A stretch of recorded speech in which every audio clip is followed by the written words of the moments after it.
កំព្រាក្នុងទូកនេសាទ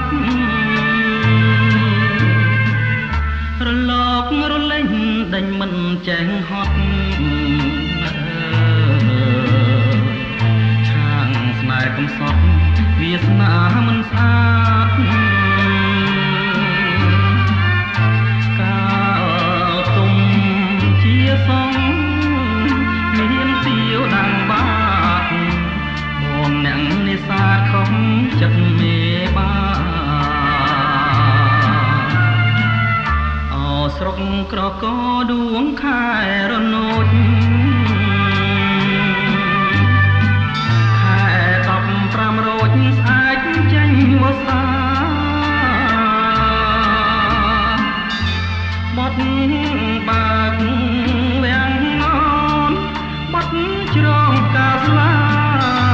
សំពងខាចាបងសូមតោងស្បៃសម្ដេចយោងឈ្មោះល្បីសាកសិទ្ធណែជួយចាំរឿងពិតចែងចងនិស័យបើសិន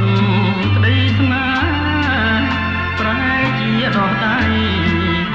សូមព្រះម្ចាស់ថ្លៃកុំមើលបំណាំ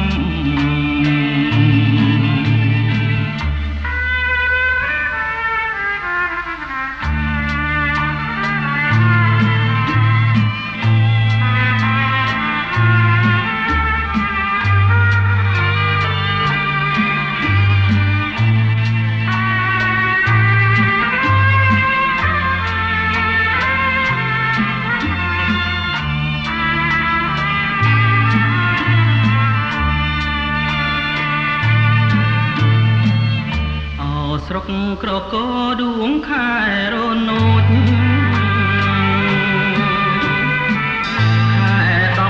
15រោចស្អែកចេញវស្សាបត់បាក់វាំងននបត់ជ្រងកាស្លាសំពងកាចាបងសូមតោងស្បៃសម្ដេចយោងឈ្មោះល្បីសាកសិទ្ធណែជួយចាំរឿងពិតចែងចងនិស័យបើសិនក្តីស្នេហ៍ប្រហែលជាដោះដៃ